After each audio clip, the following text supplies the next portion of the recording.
Olá a todos, bom dia, boa tarde, boa noite. Eu sou Vera Galante, aqui de Brasília. O Rogério está em São Paulo, daqui a pouco ele fala um pouquinho, mas a gente te dá as boas-vindas ao 8º episódio da nossa 4ª temporada do Empower Connection. Tudo bem, Rogério? Tudo bom, Vera? Pessoal que está aí nos acompanhando, não deixem de se inscrever no nosso canal, ativar o sininho, mandem likes. Estamos aqui Isso. mais uma vez, né, Vera, para fazer um balanço aí da conjuntura política dessa semana. Pois é uma semana que teve algumas novidades, né, Rogério? A gente podia começar, por exemplo, com o embate de Lula e Banco Central, que foi um dos nossos destaques da semana passada. Sim, Se subia ou não subia os juros, se o Banco Central ia ceder ou não. E o que aconteceu? na terça-feira à noite, né, logo depois que a gente já tinha gravado o Connection, que foi ao ar na quarta, o Banco Central anunciou a manutenção da taxa Selic em 13,75%, né, que é o patamar aí desde agosto do ano passado. Mas é engraçado porque na véspera, na segunda-feira, o governo deixou vazar, né, os nomes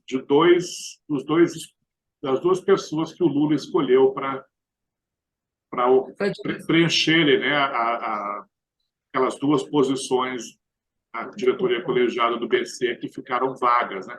Esses diretores até ainda participaram dessa reunião do Copom, mas eles já estão de saída. O, inclusive, já formalizou essa semana agora a sua saída, né? Então, foram nomes que o Haddad indicou, o Lula aprovou, e que agora precisam ser, ainda não foram formalizadas, né, as indicações, mas para a diretoria de política monetária vai um economista do mercado financeiro, e para a diretoria de fiscalização vai um funcionário de carreira do Banco Central. Então, o Lula aí meio que agradando a gregos e troianos, né? Uma no Como cravo, outra na sempre, né? ferradura, como... Então, agora aí a expectativa é a formalização dessas nomeações e, eventualmente, até definir se dá tempo de serem aprovadas no Senado até maio, quando vai ter a próxima reunião do Copom. Mas, enquanto isso, os juros continuam lá no patamar elevado de sempre. E o Banco Central, na ata, não deu nenhuma indicação de queda de juros. Ele deu recados a vários, especialmente ao presidente do BNDES, Luiz Mercadante, né? Ele ele falou de política de juros, o que a função do Banco Central é controlar a inflação da melhor maneira que ele pode, e é com juros, não é?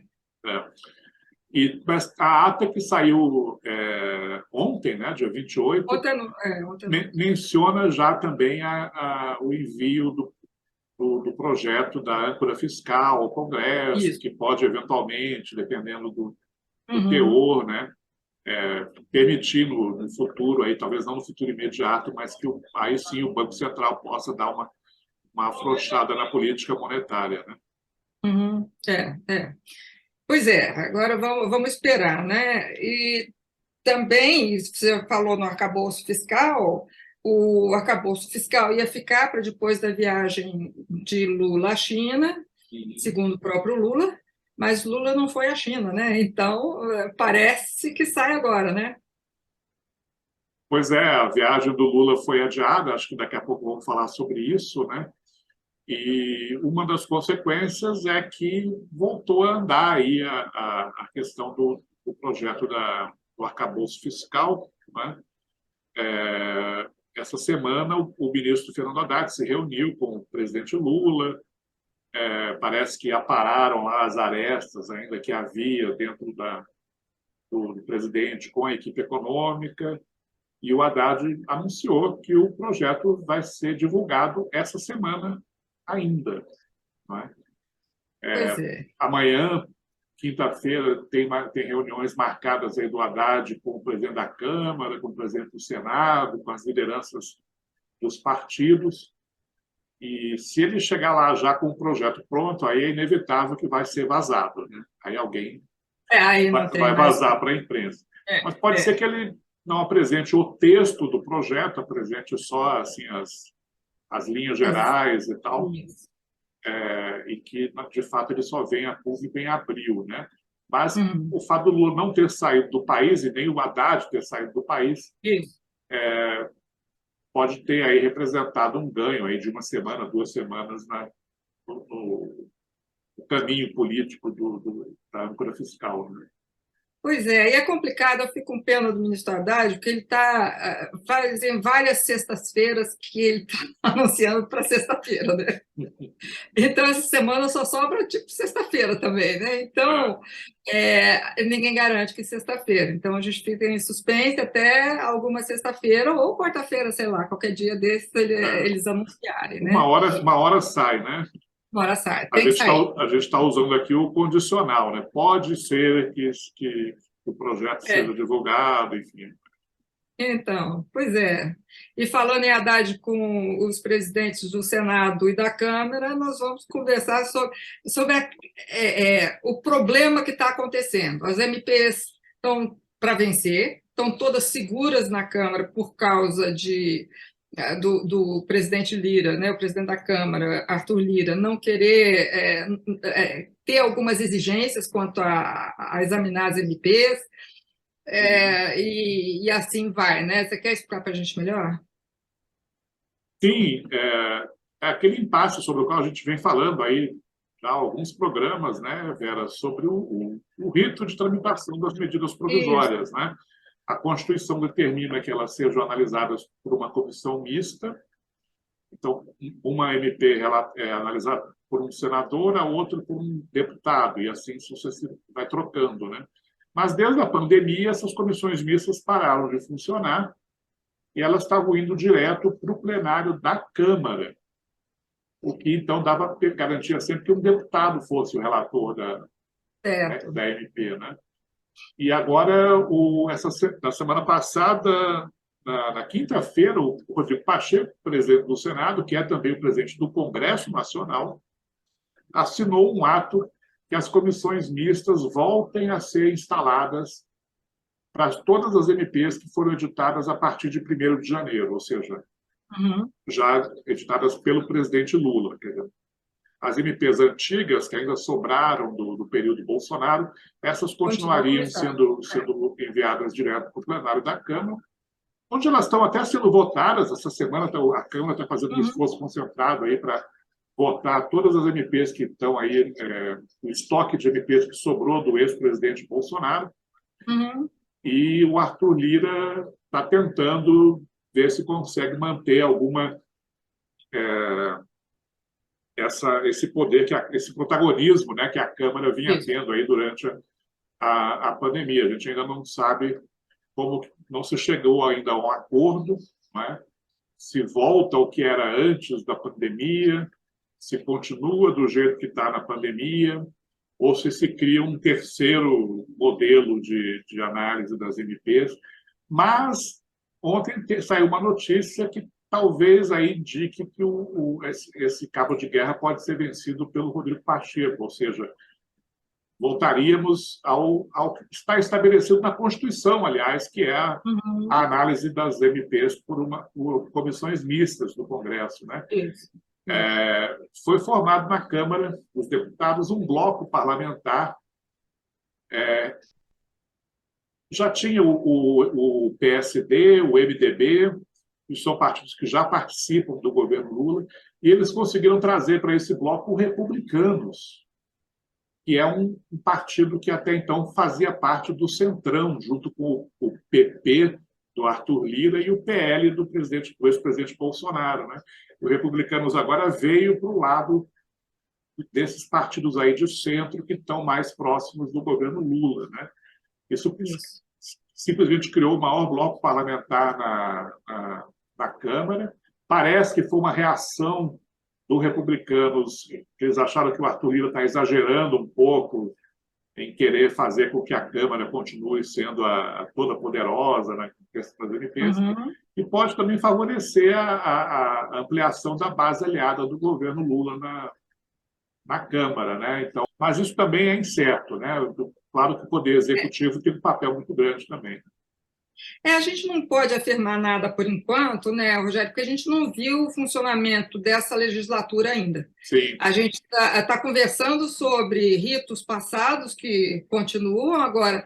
Desde que o presidente Lula assumiu, não temos nenhuma notícia de como funciona.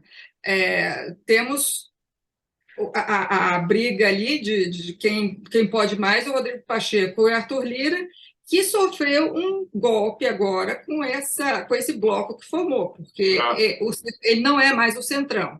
E Arthur Lira vai ter que negociar com todos para poder se ele, acontecer os ritos como ele quer.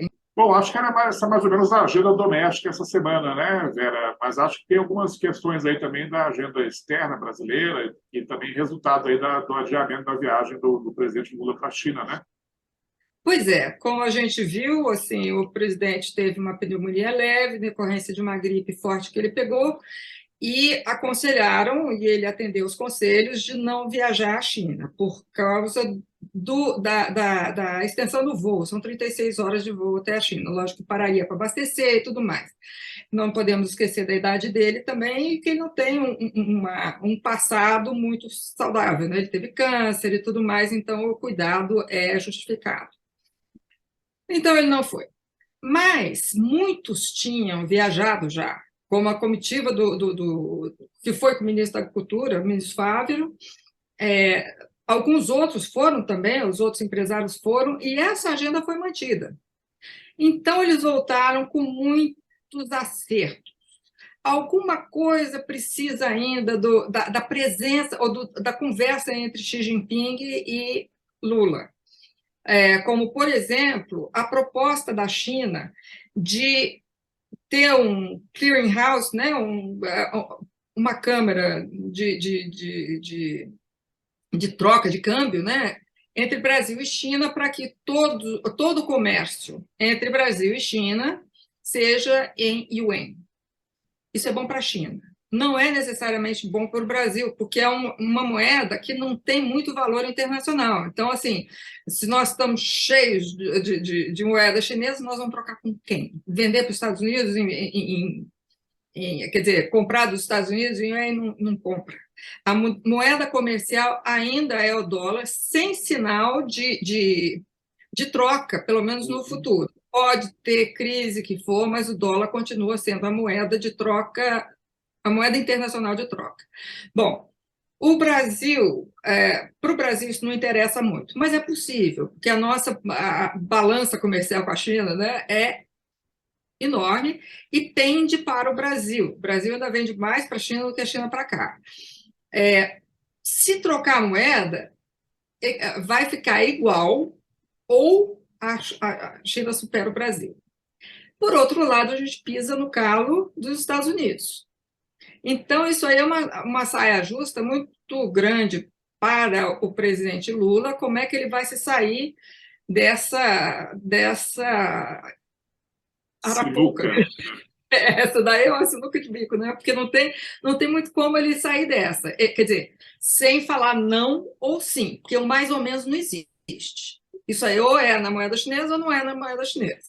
A proposta é da China. Então, ele pode não aceitar. E parece que a ideia é o Lula ir para a China ainda em abril, né? Pois é, Lula quer muito ir à China, isso é uma questão de honra para ele. Ele quer ir, quer estreitar laços com a China. Já esteve nos Estados Unidos, agora tem que ir na outra superpotência. Ele tem que ir à China também por conta do plano dele de paz entre Rússia e Ucrânia. Isso aí virou uma militância dele internacional, né? Ele falar sobre a paz entre Rússia e Ucrânia. E Xi Jinping é realmente uma peça-chave, porque ele é muito próximo de Putin. De repente, ele consegue, sei lá, alguma coisa. Vamos ver que ressonância que isso vai ter com a China. Se a China não vai querer esse papel, vai deixar para Lula. Isso aí é um tabuleiro de xadrez muito complicado. Essa é uma das bandeiras do presidente Lula lá. ele também tem as relações comerciais e relações pessoais, porque Xi Jinping existe desde sempre, né? Então, assim, ele tem que ir lá, apertar a mão dele, estreitar relações, porque nós só exportamos commodities para a China. Nada ou muito pouco de valor agregado. Tem avião sendo negociado, vários aviões, eu não vou dizer quantos, porque eu não lembro. Vários aviões da Embraer poderiam ser comprados, comerciais da Embraer poderiam ser comprados pela China. Então, tem uma porção de ativos financeiros que podem ser trocados e o Brasil pode ganhar muito dinheiro com esse comércio. Então, vamos ver se ele consegue apressar essa viagem, né? É isso aí. Acho que agora, para encerrar, Vera, acho que temos o mesmo destaque aí, né, Vamos falar para esses junto? próximos dias. Pois é, para esses próximos da manhã, né? Assim, amanhã cedinho. Amanhã, quinta-feira, dia 30, está, por enquanto, prometido o retorno ao Brasil do ex-presidente Jair Bolsonaro, né? Após uma temporada aí de 3 meses nos Estados Unidos, parece que vai voltar para o Brasil amanhã, né? Já está tudo preparado aí em Brasília para isso. Eu só acredito depois das 11 horas da noite, vamos ver. Não, e não tanto pelo retorno em si, mas, enfim, possíveis consequências que isso pode gerar aí para a relação entre o governo e a oposição, né? Qual vai ser a capacidade de mobilização do ex-presidente Bolsonaro, né? Eventualmente a abertura aí de processos que poderão torná-lo inelegível, né? Então é isso que está em jogo. Inclusive, fala-se em Brasília da possibilidade, quer dizer, inclusive de ele ser preso, quer dizer, ser preso não, ser conduzido à Polícia Federal para depoimento, preso não, entendeu? Conduzido à Polícia Federal para depoimento. Acho pouco provável, porque até agora nós não temos nenhum ato da Justiça que solicite isso. Mas pode acontecer até amanhã. Politicamente, eu acho que não seria a coisa mais acertada a fazer, mas polícia e política nem sempre andam juntos, né? É isso, vamos ver. Bom, torcer para não acontecer nada em Brasília, nenhum tumulto nas ruas. Nada. Eu, por via das ruas, ficar quietinha na minha casa. Porque também o presidente Lula não era para estar no Brasil amanhã, né? E a doença dele acabou fazendo com que ele esteja em Brasília no mesmo dia em que o ex-presidente Bolsonaro vai voltar, né? Bem lembrado, exatamente, porque ele teria toda a atenção sozinho. Agora, amanhã pode ser que aconteça alguma coisa, por exemplo, o lançamento do arcabouço fiscal e roube a cena, né? Tudo pode acontecer. Então, amanhã a gente vê. Voltaremos ao assunto no próximo programa. Pois é. Então, a todos, uma ótima semana. Fiquem de olho nas notícias, porque tem muita coisa acontecendo, não é? Olá, tchau a todos. Até semana que vem, já em abril. Voltamos dia 5 de abril. Tchau, Vera. Tchau, pessoal. Tchau, tchau. Não é...